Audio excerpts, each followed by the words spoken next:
Hey everyone, Rarity Dash here, time for another blind commentary. And today I'm doing a commentary for a hopefully fun video that just came out yesterday, Kimi Sparkle's Season 5 predictions. I'd have probably done this one anyway, but I think way far back it was actually suggested I look at the Kimi Sparkle videos. Sasami-chan, I believe, listed them in a comment. And at the time I couldn't, but because I had already seen all of them, but now there's a new one. In case you don't know what this is, Kimi Sparkle is a character created and played by Jenny Nicholson, who is one half of Sherclop Pones, the creative team behind Friendship is Witchcraft.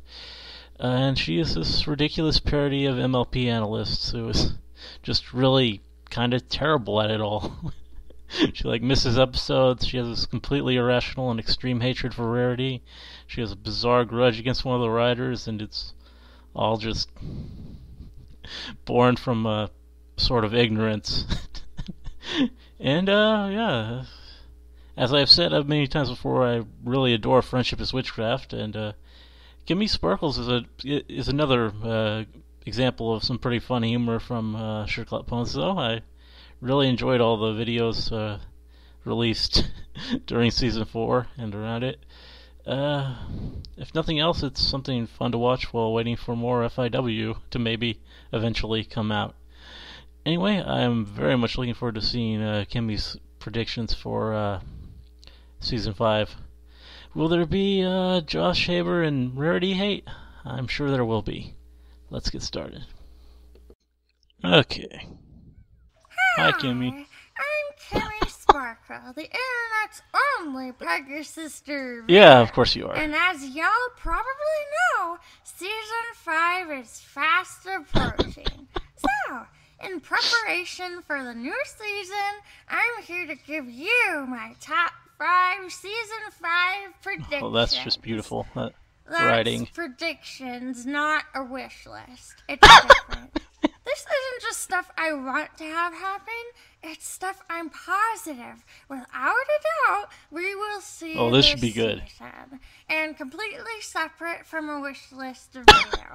So, yeah. Let's jump right Completely in. different.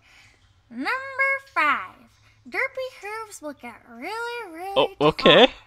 Every season, Derpy has made subtle and delightful cameos, but it's always been a blunder on the part of the show staff that, being the same size as all the other ponies, Derpy can easily blend into the crowd scenes to the point where some bronies might not even notice she's there. In Season 5, it's inevitable that Lauren Faust will rise up and make Derpy How do you think Lauren 2 Faust is still times in the the show? height of a normal pony. Her body and stuff will be in proportion, but her legs will be really long. So that's quite an image. Always see her. Number 4. The main 6 will travel of to course. Japan. There, they Because will anime. experience many diverse aspects of Japanese culture, and Fluttershy will dress in Lolita fashions. Yeah, why not? 3. The CMC will get their cutie marks. Yeah. The show has gone so out of its way to show us the fairly super special talents. Really, it's only a matter of time before, say it with me, Apple Bloom earns an apple cutie mark because she's good at apple farming. Sweetie Belle earns a Hearts and Swirls cutie mark because she's good at love and twirling. And Scootaloo earns a butterfly cutie mark because she's always trapping and identifying butterflies. Yeah, we've seen all that.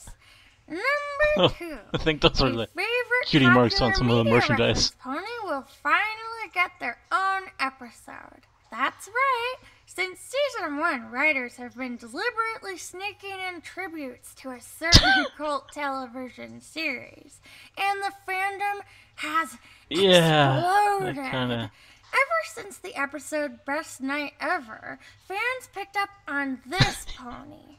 From her music-themed cutie mark, to the subtle purple in her color scheme, to her big swoopy bangs, to her choice to wear pink and bows, it was obvious that this background pony was a reference to Ariel, Okay, the protagonist of the 90s television series The Little Mermaid. television series. In reference to this, the fandom, and now even official merchandise, have taken to calling this character Nariel, the Little Mermaid. Yeah. The reference was subtle enough that I don't think anyone but you does that, Kimmy. That's kind of... But to bronies, it was obvious. I mean, Nariel is shown on so many occasions hanging out with this pony, whose hair is I don't think they're actually shown together that much. Spiky like a sea urchin.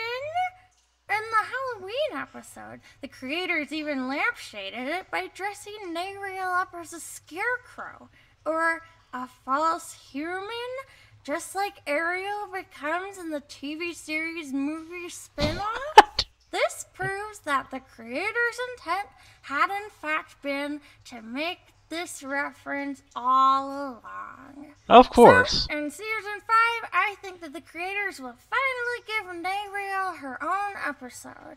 It will be set underwater and basically feature ponified versions of the cast of The Little Mermaid and play out just like an episode of that. Kimmy wants some sea ponies. Maybe the main six will make cameos. Now, I know what you're going to say, but Kimmy, that would totally derail what the show is supposed to be about. That kind of extended shout-out to the adult fan base would bore and alienate any children watching the series. Kimmy, if you like The Little Mermaid and you like My Little Pony, can't you just enjoy each of them for what they are instead of demanding constant recognition and gratification from showrunners who you already know are aware of your existence and cater to you far more than would commonly be expected? And to you, I say, The Little Mermaid is a great show.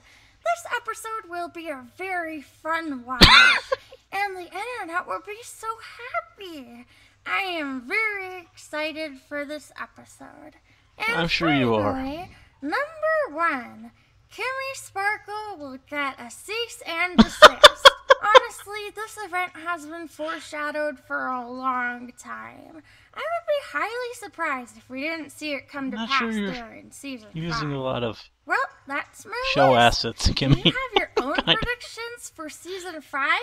Share your ideas or other thoughts below in the comments. I will definitely read all of them. So, until next time, I'm Kimi Sparkle, the internet's only Pegasus-sister reviewer, and I hope your day sparkles! Okay. So, I guess I was wrong. None of Kimmy's predictions involved her old enemies of Josh Haber or Rarity. Still, this was pretty fun. Kimmy had some interesting predictions. Number 5 was possibly the most outlandish. I don't see them suddenly changing the proportions of Derpy in any way. But I suppose this one was commenting on how obsessed the fandom is with spotting her. I don't know. Kind of weird. Number 4, the main 6 going to Japan. Believe Kimmy already gone into this one before. I think it was on her wish list for Season 4 or something. I don't know, been a while since I've seen the other videos. And yeah, it's clearly making fun of all us anime fans in the fandom, I guess. Number 3 was one of the more interesting points. Those marks, in case you don't recognize them, are the ones that have appeared on the CMC in some official pictures and even on the mock-up for some official merchandise not too long ago. And thus they're probably the closest things to official cutie marks we have for them right now. And of course, as the video pointed out, these cutie marks really don't relate to the CMC or anything they're really good at. I mean, I can sort of see them fitting the CMC in a more abstract way, and the butterfly is certainly more aesthetically pleasing than a picture of a scooter on Scootaloo would be, but yeah, these really don't have anything to do with their special talents, I guess. The 4th prediction was the longest one, and it was mostly aimed at all those people who really want there to be a Doctor Who inspired episode of some kind featuring Doctor Who's, and making a point of how ridiculous and kind of selfish it is to expect such a thing. This was a good point, I think. We might see some episodes prominently featuring background ponies in Season 5, including possibly Octavia or Neriel herself, but crossover episodes entirely based on some other show probably not going to ever happen, so we probably shouldn't be expecting them. And then there was the final one, Kimi cease and desist. I think some analysts might have gone see it indeed recently, and this is probably a reference to that. I don't really expect it for Kimi though. Somehow, I just don't think Hasbro's gonna care. Anyway, that was pretty fun.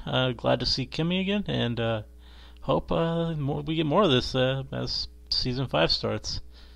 Anyway, hope you enjoyed the commentary. Let me know if you did, and see you in the next one.